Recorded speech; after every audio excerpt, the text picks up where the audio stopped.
വിശ്വസിക്കുന്നു. ഇന്ന് ഞാൻ തയ്യാറാക്കാൻ പോകുന്നത് ഒരു ഹോം മെയ്ഡ് എഗ് പിസ്സയാണ്. അപ്പോൾ ഒട്ടും സമയം കളയാതെ തന്നെ നമുക്ക് നേരെ വീഡിയോയിലോട്ട് പോകാം. മിക്സിയുടെ ജാറിലേക്ക് 2 സ്ലൈസ് ബ്രെഡ് ഇട്ട് കൊടുക്കാം. ഈ ബ്രെഡ് ഒന്ന് ബ്രെഡ് ക്രംസ് ആക്കി എടുക്കാം.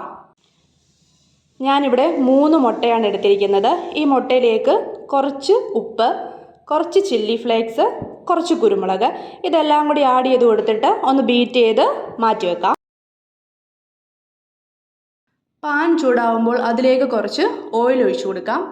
ഈ രീതിയിൽ കട്ട് ചെയ്തെടുത്തിട്ടുള്ള സവാള അതിലേക്ക് ഇട്ട് കൊടുക്കാം. തക്കാളി ഇട്ട് കൊടുക്കാം. കുറച്ച് ഉപ്പും കൂടി ആഡ് ചെയ്തതിന് ശേഷം ഇതൊന്ന് സോട്ട് ചെയ്തെടുത്ത് മാറ്റി വെക്കാം. ശേഷം പാനിലേക്ക് കുറച്ചും കൂടി ഓയിൽ ഒഴിച്ചു കൊടുക്കാം. ബീറ്റ് ചെയ്ത് വെച്ചിട്ടുള്ള മുട്ട അതിലേക്ക് ആഡ് ചെയ്ത് കൊടുക്കാം. നമ്മൾ നേരത്തെ പൊടിച്ചു വെച്ചിരിക്കുന്ന ബ്രെഡ് ക്രംസ് അതിലേക്കൊന്ന് സ്പ്രെഡ് ചെയ്ത് കൊടുക്കണം.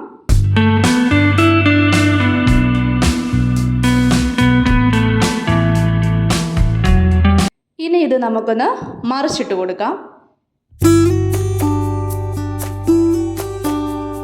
കുറച്ച് ടൊമാറ്റോ സോസ് ഈ ഒരു വശത്തേക്ക് നമുക്ക് സ്പ്രെഡ് ചെയ്ത് കൊടുക്കണം.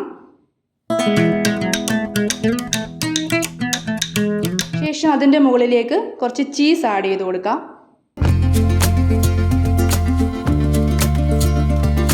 ചീസ് ആഡ് ചെയ്ത് കൊടുത്തതിന് ശേഷം നമ്മൾ നേരത്തെ വഴറ്റി വെച്ചിരിക്കുന്ന ഉള്ളിയും തക്കാളിയും അതിലേക്ക് ഇട്ട് കൊടുക്കാം. ഇനി ഇതിലേക്ക് കുറച്ച് കുരുമുളക് പൊടിയും ചില്ലി ഫ്ലേക്സും കൂടി ആഡ് ചെയ്ത് കൊടുത്തതിന് ശേഷം ലോ ഫ്ലെയിമിലിട്ട് മൂടി വെച്ചതൊന്ന് കുക്ക് ചെയ്തെടുക്കാം. നമ്മുടെ ഹോം മെയ്ഡ് എഗ് പിസ്സ ഇവിടെ റെഡി ആയിട്ടുണ്ട്.